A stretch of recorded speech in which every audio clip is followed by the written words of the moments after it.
বন্ধুরা, অন্নপূর্ণা ভান্ডার বার্ধক্য ভাতা অনেক হয়েছে। এবার একটু ব্যাংকিং রিলেটেড ভিডিও আজকে আপনাদের সামনে তুলে ধরতে চলেছি। সেটা হচ্ছে ফিক্সড ডিপোজিট। দেখুন, ফিক্সড ডিপোজিট কম বেশি আমরা সবাই করে থাকি। কেউ 5,000-এর করে, কেউ 50,000-এর করে, কেউ আবার 5 লাখের করে। যার যেরকম ক্ষমতা সে সেরকম করে। কেউ হয়তো জমি বেচেছে, বাড়ি বেচেছে বা ফ্ল্যাট বেচেছে, তার টাকা একাঠা পেয়েছে, সেটাকে ফিক্সড ডিপোজিট করে। কেউ আবার এমন হয় যে চাকরি ছেড়েছে, রিটায়ারমেন্ট করেছে এবং এককালীন অনেক টাকা পেয়েছে, সুতরাং সে ফিক্সড ডিপোজিট করে। এবার বক্তব্য হচ্ছে ফিক্সড ডিপোজিট আমি কোথায় করব। আমার ভিডিওর থাম্বনেলটা দেখে আপনারা নিশ্চয়ই বুঝতে পেরেছেন যে আমি ফিক্সড ডিপোজিটটা কি ব্যাংকে করব নাকি যেগুলো এনবিএফসিস চালু হয়েছে, নন ব্যাংকিং ফাইন্যান্সিয়াল কোম্পানিজ যেগুলো চালু হয়েছে সেখানে করব। ব্যাংক আমরা সবাই জানি, SBI, ICICI bank, Punjab National bank, HDFC bank, এই ব্যাংকগুলো আমাদের কাছে সরকারি ব্যাংকগুলো আছে বা প্রাইভেট ব্যাংকগুলো আছে। এবং যেগুলো এনবিএফসিস তার মধ্যে যদি আমি নাম করি, জিও ফাইন্যান্স আছে, বাজাজ ফাইন্যান্স আছে, হ্যাঁ, মানি কন্ট্রোল অ্যাপ আছে। এছাড়াও একটি নতুন খুব দেখবেন আজকাল টিভিতে অ্যাড দেয়, স্টেবল মানি অ্যাপ, এইগুলো আছে। এবার এখানে বক্তব্য হচ্ছে যে আমি কোথায় করব। আপনি যদি এই এনবিএফসিসগুলোকে দেখেন, এই যে যেমন আমি নাম নিলাম যে স্মল ফাইন্যান্স ব্যাংক যেগুলো আছে, জনা স্মল ফাইন্যান্স ব্যাংক আছে, এইউ স্মল ফাইন্যান্স ব্যাংক আছে, আপনার স্টেবল মানি অ্যাপ যেটা আছে, এদের যখনই আপনি ইন্টারেস্ট রেটগুলো দেখবেন, সেখানে দেখবেন আপনি ইন্টারেস্ট রেটগুলো একটু হাই, মানে 8%, 8.5% এই রেঞ্জে গিয়ে চলে যাচ্ছে। স্টেবল মানি যেটা টিভিতে অ্যাড দিচ্ছে সেটা দিচ্ছে 8.5%, মানে পার ইয়ার 8.5% করে আপনাকে ইন্টারেস্ট রেট দিচ্ছে। এখানেই আপনি যদি ব্যাংকের দিকে চলে যান, প্রাইভেট সেক্টর ব্যাংক বা public sector bank, private sector bank অর্থাৎ আইসিআইসিআই, অ্যাক্সিস, এইচডিএফসি, আর public sector bank SBI, Union Bank, Punjab National Bank, এখানে যখনই আপনি চলে যাবেন দেখবেন আপনার ইন্টারেস্ট রেটটা অনেকটা কমে যাচ্ছে, 6.5, 6.6 এই রেঞ্জে চলে আসছে। এবার বক্তব্য হচ্ছে যে আমি তাহলে কোথায় করব। আমি কি ইন্টারেস্ট রেটটা বেশি দেখব নাকি আমি এই প্রাইভেট সেক্টর, পাবলিক সেক্টর ব্যাংকের দিকে যাব। দেখুন, এখানে আমি আপনাদেরকে একটা উদাহরণ দিই। আপনারা কিছুদিন আগে আপনাদের এই খবরটা আমি আমার ভিডিওতে ছেড়েছিলাম যে পেটিএম পেমেন্ট ব্যাংক নামক একটি ব্যাংক চালু হয়েছিল। পেটিএম এর অ্যাপ আমরা সবাই ইউজ করি, অনেকেই ইউজ করে, বা এখন সমস্ত এই গুগল পে বা এই ধরনের ইউজ করি আমরা। সেখানেও কিন্তু আমি একটি ভিডিও করেছিলাম যে এই যে প্রাইভেট অ্যাপগুলো, গুগল পে মানে জিপে, পেটিএম, হ্যাঁ, এইগুলো ইউজ না করে নিজের ব্যাংকের অ্যাপ ব্যবহার করুন। কেন নিজের ব্যাংকের অ্যাপ ব্যবহার করুন? একই কারণ, মানে আজকে যে আমি ভিডিওটা করছি যে কেন আপনি এফডি করবেন এবং কোথায় করবেন। আমি যেটা প্রেফার করব, আমি এই 8.5%-এর দিকে কিন্তু যাব না। আমি ওখানে 2%-এর ডিফারেন্স আছে, যদি আমি ধরে নিই 6.5% ব্যাংকে আর 8.5% হচ্ছে এই এনবিএফসিসগুলোতে। এখানে 2%-এর ডিফারেন্স, 2%-এর ডিফারেন্স মানে কেউ যদি মনে করুন 10 লাখ টাকা করে, সেখানে কিন্তু টাকার অ্যামাউন্টটা অনেকটা ভ্যারি করে যাচ্ছে। 2%-এর মানে একটা অনেক বড় ব্যাপার। এখানে কিন্তু আমি প্রেফার করব আমার এই পাবলিক সেক্টর বা প্রাইভেট সেক্টর ব্যাংকগুলোকে। আমি ওই 2%-এর লোভে যাব না। কেন যাব না? কারণ এগুলো সেফ নয়।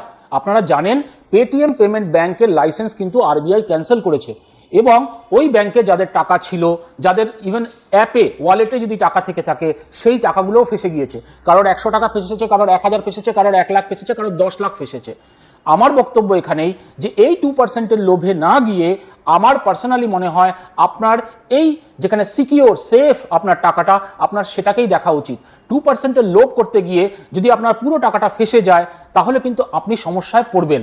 তারপরে আর একটা জিনিস, যে ব্যাংকে যখন আপনি কোনো কিছুই করেন, ফিক্সড ডিপোজিট করেন, আরডি করেন, আপনার নর্মাল সেভিংস অ্যাকাউন্ট করেন, সেখানে কিছু ব্যক্তি বসে আছে। আপনি যখন ব্যাংকে যান তখন আপনি দেখতে পান কাউকে, কিন্তু আপনি তার কাছে গিয়ে কোনো প্রশ্ন করলে সে উত্তর দিতে বাধ্য। কিন্তু আপনি যখনই এই অ্যাপের জিনিসগুলোকে ইউজ করেন, সেটা জিপে হতে পারে, ফোনপে হতে পারে, পেটিএম হতে পারে, আপনি যখনই এই জিনিসগুলোকে ইউজ করবেন, বা এই যে আমি এখন যেরকম বললাম স্টেবল মানি অ্যাপ বা একটা আপনার মানি কন্ট্রোল অ্যাপ, এখানেও ফিক্সড ডিপোজিট করা যায়, এদেরও আপনার ইউপিআই আছে, বাজাজ ফাইন্যান্স ইউপিআই আছে, আমি সব মেনে নিচ্ছি। কিন্তু এই যে ব্যাংকগুলো, আপনি আপনার যে কোনো সামনে, আপনার বাড়ির সামনে আপনি একটা ব্যাংকে গিয়ে আপনার কিছু কোয়ারি করতে পারেন যে আমি এই টাকার ফিক্সড ডিপোজিট করেছি, আমার এই সমস্যা হচ্ছে, আপনার ইন্টারেস্ট ঢুকছে না বা যাই হোক। কিন্তু যখনই আপনি অ্যাপগুলোতে আপনার কোনো কিছু করবেন, তখনই কিন্তু আপনি কোনো ব্যক্তিকে সামনে পাবেন না। ওদেরও অফিস আছে, আমি মানছি, কিন্তু ম্যাক্সিমাম জিনিস এদের চলে হচ্ছে কাস্টমার সার্ভিস দিয়ে। কাস্টমার কেয়ারে আপনাকে ফোন করতে হয় এবং কাস্টমার কেয়ারে ফোন করে আপনাকে আপনার সলিউশন পেতে হয়। এখানে প্রবলেমটা কোথায়, যে কাস্টমার কেয়ারে আপনার ঢুকতেই, ওই মানুষটার সাথে কথা বলতেই আপনার 10 মিনিট লেগে যাবে। এই টিপুন, ওই টিপুন, সেই টিপুন, এই করতে থাকবেন, ঘুরতে ঘুরতে ঘুরতে ঘুরতে গিয়ে পৌঁছাবেন এবং সেও আপনাকে আবার গোল গোল ঘোরাবে, স্যার আপনার এটা, স্যার আপনার ওটা। এই ধরনের জিনিসগুলো কিন্তু ম্যাক্সিমাম এই অ্যাপের ক্ষেত্রে হয়। সুতরাং আমি যে ভিডিওটা আজকে বক্তব্যটা আপনাদের কাছে রাখতে এসেছি, যে আমি কেন মানে বা কোথায় আমি আমার ফিক্সড ডিপোজিট করব, প্রাইভেট সেক্টর ব্যাংকে করব, পাবলিক সেক্টর ব্যাংকে করব, নাকি এনবিএফসি বা অ্যাপে করব। দেখুন বন্ধুরা, টাকা আপনার, আপনি বেশি ইন্টারেস্ট চান না কম ইন্টারেস্ট চান সেটা আপনার নিজস্ব ডিসিশন, কিন্তু আমার মনে হয় আমরা খুব সাধারণ মানুষ, আমাদের কাছে কোটি কোটি টাকা নেই, আমাদের কাছে অল্প কিছু টাকা থাকে, যেই টাকাটার ভরসায় আমরা থাকি, তার থেকে দুটো ইন্টারেস্ট আসে। যারা স্পেশালি সিনিয়র সিটিজেন, বয়স্ক মানুষ, তারা ওই ইন্টারেস্টটা দিয়ে নিজেদের জীবনটাকে বাঁচায়। আমার মনে হয় এই 2%-এর লোভে এক্সট্রা না গিয়ে ব্যাংক যেখানে সিকিওর মানি, আপনার টাকাটা একদম সিকিওর। আপনার কি মনে হয় এসবিআই বন্ধ হয়ে যাবে? আপনার কি মনে হয় এইচডিএফসি ব্যাংক বন্ধ হয়ে যাবে? কিন্তু এই যে প্রাইভেট লাইসেন্স দেওয়া, যেগুলো ব্যাংকগুলোকে আরবিআই লাইসেন্স দিচ্ছে এনবিএফসিস গুলোতে, সেখানে কোনো রকম ফ্রড হলে কিন্তু তার লাইসেন্স আরবিআই ক্যান্সেল করবে, যেরকম পেটিএম পেমেন্ট ব্যাংকের ক্ষেত্রে হয়েছে। সুতরাং আপনার টাকাটা ফেসে যাবে। টাকা হয়তো আপনি পাবেন, কোর্টে কেস চলবে, বছরকে বছর কেস চলবে, তারপরে গিয়ে হয়তো আপনি টাকাটা পাবেন। সুতরাং সেফ অ্যান্ড সিকিওর যদি আপনার টাকাটাকে রাখতে হয়, তাহলে বেটার ওই 2%-এর লোভে না গিয়ে একটা ব্যাংকে করুন। সেটা প্রাইভেট ব্যাংকেও করতে পারেন বা পাবলিক সেক্টর ব্যাংকেও করতে পারেন, তাতে আপনার টাকাটা সেফ থাকবে।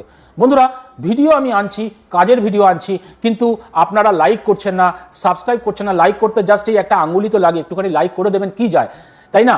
একটু আমি সাহস পাই, ভিডিও করার এনার্জি পাই, এবং সাবস্ক্রাইবার যখন বাড়ে দেখতে খুব ভালো লাগে যে আমার একটা একটা করে সাবস্ক্রাইবার বাড়ছে। সুতরাং প্লিজ আপনাদেরকে রিকোয়েস্ট, যদি ভিডিও ভালো লাগে একটা লাইক করবেন। কাজের ভিডিও পাবেন, ফানি রিলস পাবেন না, আমি আমার প্রত্যেকটা ভিডিওতে বলি।